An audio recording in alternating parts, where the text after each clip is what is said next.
Shabbat Shalom. This is Rabbi Brad Greenstein coming to you from San Diego, the Moishe House headquarters, with today's Moishe Moment.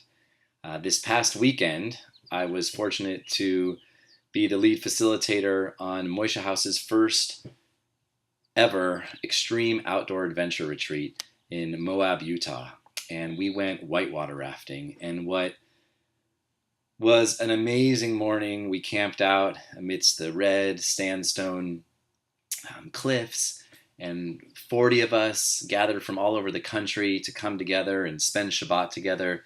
We set out on our whitewater rafting expedition, and it was beautiful. It was gorgeous. The river started out serene, and we started going down some rapids, and we were having an amazing time, enjoying each other's company and just having a blast. But very quickly, that beautiful, serene feeling turned into a bit of a crisis because we got caught in a rainstorm and our boat almost capsized. We actually had 5 boats and one got stuck upon the rocks. And thanks to the crafty guides that we were with, everything was taken into account and we were all safe and we started back on our venture. But very soon that rainstorm got more intense. And the rainstorm very quickly turned to a hailstorm, to thunder and to lightning. And very soon we were all freezing and shivering and wishing we were home. But I noticed something amazing happen, and that is that everyone started singing songs. Not only songs from, pop culture and the radio and musicals, but Jewish songs. And when the guides started to talk really fast and hook the motors up to the boat, and we started to get a bit scared, everyone came together and sang Am Yisrael Chai and Hevenu Shalom Alechem. And we didn't just sing these songs, but we actually meant them and we lived them.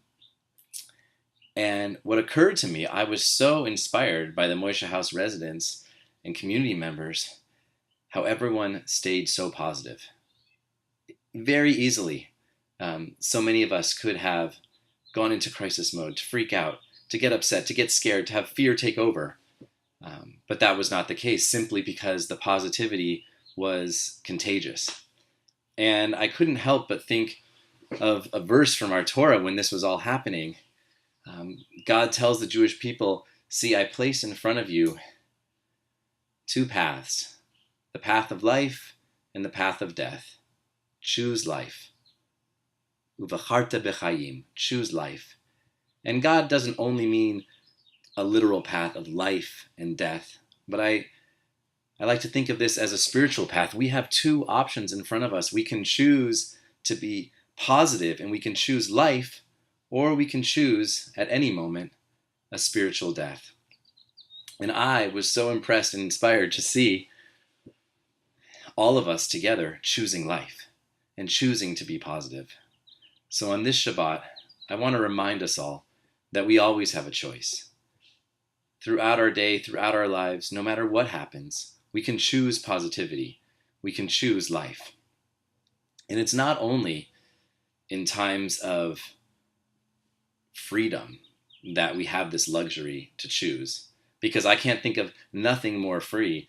I can't think of anything, a more paradigmatic example of freedom than 40 Jewish young adults going whitewater rafting down the Colorado River on Yom Ha'atzmaut, by the way.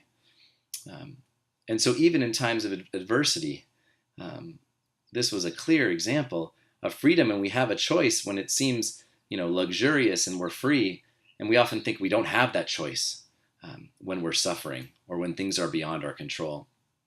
But I'm reminded that even in times of true adversity and true suffering and real horror, we think of Viktor Frankl, the theologian and famous psychologist and psychotherapist who spoke of the Shoah and during the concentration camps. And he's famous for writing that those of our ancestors, even when everything was taken away from them, they kept one thing.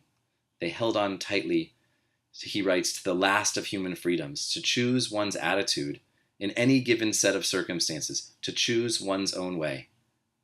And he writes of the concentration camps, there were always choices to make. Every day, every hour offered the opportunity to make a decision which determined whether you would or would not submit to those powers which threaten to rob you of your very self, your very freedom.